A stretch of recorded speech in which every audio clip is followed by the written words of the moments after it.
وصل على رسوله الكريم أما بعد فأعوذ بالله من الشيطان الرجيم أما بعد وعن ابن مسعود قال قال رسول الله صلى الله عليه وآله وسلم لا تتخذوا الضيعة فترغبوا في الدنيا رواه الترمذي والبيهقي ان رسول اللہ صلی اللہ علیہ وآلہ وسلم کا ارشاد ہے کہ تم دنیا حاصل کرنے کے ذرائع اور اسباب کو اس طرح اختیار نہ کرو کہ وہ دنیا کی طرف رغبت کا سبب بن جائے۔ ضیاع کہتے ہیں ضیاع معاش حاصل کرنے کے ذرائع اور اسباب، دنیاوی معاش حاصل کرنے کے ذرائع اور اسباب۔ تو رسول نے فرمایا کہ وہ اس طرح اختیار مت کرو کہ وہ دنیا میں آخرت کے بجائے اس کے مقابلے میں دنیا میں رغبت رکھنے کا ذریعہ بن جائے۔ مطلب کیا ہے کہ ان ذرائع میں اس قدر مشغول ہونا، منہمک رہنا کہ حقوق اللہ اور حقوق العباد دونوں ضائع ہو جائے۔ آدمی عبادت کی طرف توجہ نہ دے سکے، آدمی آخرت کی طرف توجہ نہ دے سکے اور بس انہی ذرائع میں گرفتار رہے، تو اس طرح کرنا جائز نہیں۔ اس لیے کہ ہم ادھر اصل میں آئے ہیں آخرت بنانے کے لیے، آخرت بنانے کے لیے، اور آخرت تب بنے گی جب رب راضی ہوگا۔ آخرت کی طرف ہم توجہ دیں گے، عبادت کریں گے، عبادت کی طرف، ذکر و اذکار کی طرف، اللہ کے احکام کی طرف ہم توجہ دیں گے۔ ظاہر ہے توجہ نہیں دیں گے تو پھر آخرت نہیں بنے گی۔ تو اسے پتہ چلا کہ یہ حدیث، یہ حکم اس شخص کے بارے میں نہیں ہے جو حقوق اللہ بھی ادا کرتے ہو، حقوق العباد بھی، جو جہاں دنیا حاصل کرنے کے ذرائع میں مشغول ہوتا ہے وہاں وہ عبادت کی طرف بھی توجہ دیتا ہے، آخرت کی طرف بھی توجہ دیتا ہے، اللہ کے ذکر کی طرف بھی توجہ دیتا ہے، اس کی وجہ سے آخرت برباد نہیں کرتا، اس سے غافل نہیں ہوتا۔ جیسے اللہ تبارک و تعالیٰ نے قرآن میں ارشاد فرمایا رجال لا تلہیہم تجارت ولا بیع عن ذکر اللہ،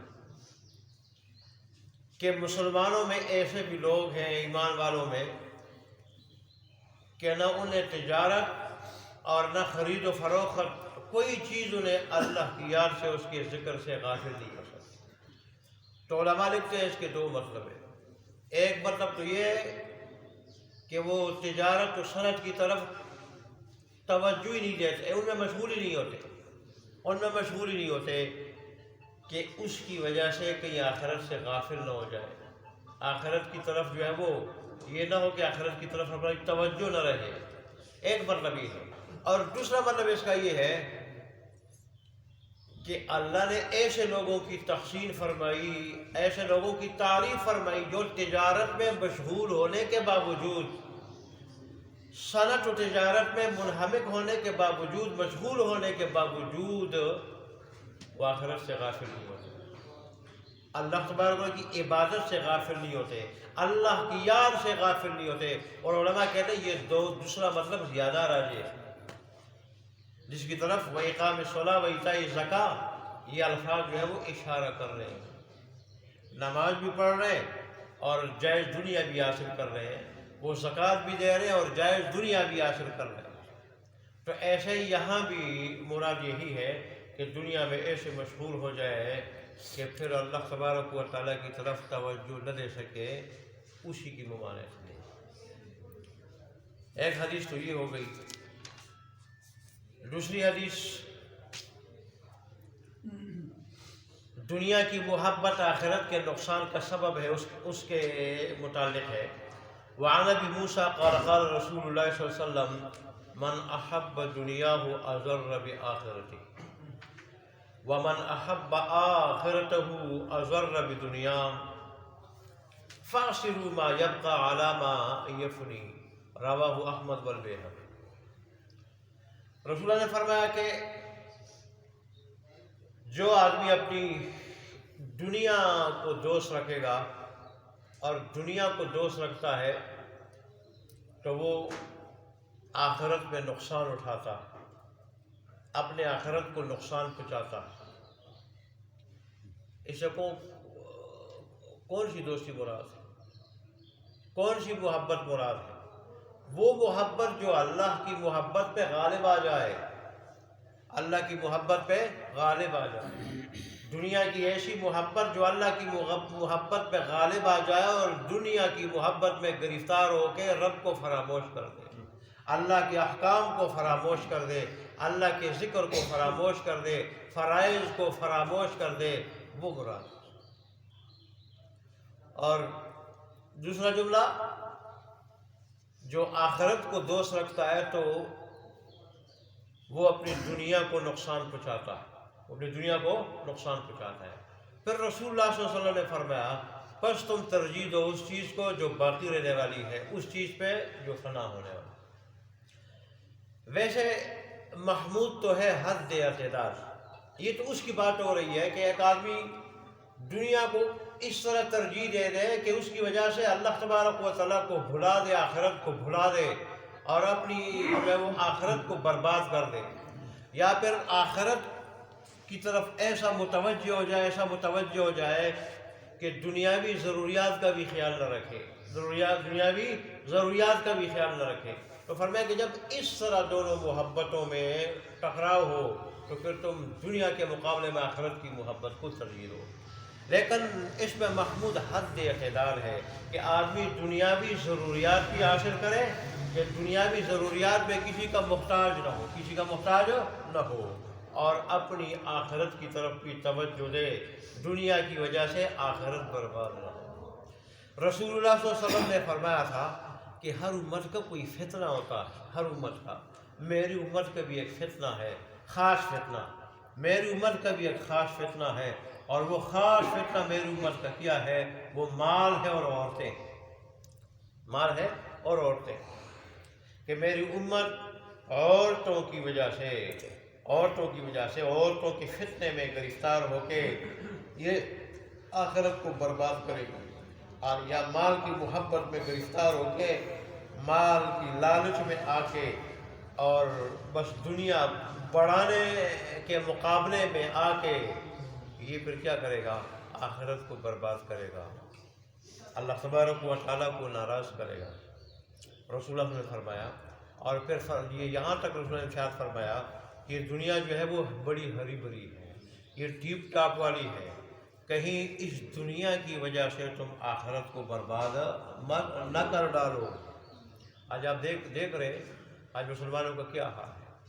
دیکھیں، فرائض تک کو نہیں جانتے، حلال حرام کی تمیز نہیں، حلال اور حرام کی تمیز مٹ چکی ہے، نہ کوئی رشوت کو دیکھ رہا ہے، نہ کوئی سود کو دیکھ رہا ہے، اور نہ کوئی ملاوٹ کو دیکھ رہا ہے، نہ کوئی کسی کے حق دبا کے لینے کو دیکھ رہا ہے۔ یہ جائز ہے یا ناجائز ہے؟ ایک دوسرے کے حقوق دبا رہے، ایک دوسرے کے حقوق دبا رہے، اور وہ ہڑپ کر رہے ہیں، پیسے دوسروں کے ہڑپ کر رہے ہیں، پرواہ نہیں۔ لوگ جو ہے وہ قرض کے نام سے لیتے ہیں ہڑپ کرنے کی نیت سے۔ بہت سارے لوگ ایسے ہیں کہ یہ ان کا ایک ذریعہ معاش ہے، کبھی ایک سے قرض مانگ لیا، کبھی دوسرے سے قرض مانگ لیا، کبھی تیسرے سے قرض مانگ لیا، پھر واپس دیتے نہیں۔ حالانکہ رسول اللہ صلی اللہ علیہ وسلم ایسے آدمی کا جنازہ نہیں پڑھتے تھے جس کے اوپر قرض ہوتا تھا۔ کوئی مرتا تو آپ پوچھتے کہ آپ کے ساتھی کے اوپر قرض تو نہیں؟ اگر بتایا جاتا کہ نہیں، جنازہ پڑھ لیتے تھے۔ بتایا جاتا کہ قرض ہے تو آپ فرماتے کہ اپنے ساتھی پہ جنازے کی نماز پڑھ لو۔ اور یہاں تک کہ حدیث میں آتا ہے کہ شہید بھی اس وقت تک جنت میں نہیں جائے گا جب تک وہ دوسرے کا قرض نہ ادا کرے، لیکن آج ہم اس کی پرواہ نہیں کرتے۔ اللہ اکبر۔ دنیا کی وجہ سے ہم نے رشتوں کو توڑ رکھا ہے، رشتوں کو توڑ رکھا ہے، اور پڑوسیوں کو ہم ستا رہے ہیں، اور کیا کچھ نہیں کر رہے اس دنیا کی وجہ سے۔ رسول اللہ صلی اللہ علیہ وسلم نے دنیا کی ایسی محبت سے روکا ہے اپنے اس ارشاد میں۔ اللہ تبارک و تعالی ہمیں ارشادات پہ عمل کرنے کی توفیق عطا فرمائے، اور اللہ تبارک و تعالی ضروری دنیا کے ساتھ دنیاوی ضروریات کے ساتھ ساتھ آخرت کی طرف توجہ دینے کی ہمیں توفیق عطا فرمائے، یہ اصل تو آخرت ہے۔ الحمد لله رب العالمين والسلام على رسوله محمد وعلى اله وصحبه اجمعين. ربنا ظلمنا انفسنا وان لم تغفر لنا وترحمنا لنكونن من الخاسرين. ربنا اتنا في الدنيا حسنه وفي الاخره حسنه وقنا عذاب النار. اللهم انك عفو كريم تحب العفو فاعف عنا مولانا. اللهم انا نعوذ بك من فتنه المحيا والممات. اللهم انصر الاسلام والمسلمين. اللهم اعز الاسلام والمسلمين. اللهم انصر من نصر دين محمد صلى الله عليه وسلم واجعلنا منهم. اللهم اخذل من خذل دين محمد صلى الله عليه وسلم ولا تجعلنا منهم. اللہ تبارک و تعالیٰ ہمارے ٹوٹے پھوٹے سننے اور سنانے کو اور ٹوٹی پھوٹی نماز کو اپنی بارگاہ میں قبول منظور فرما، اور اس میں جو اجر و ثواب آپ سے مقدر فرمایا ہے وہ ہمیں نصیب فرما۔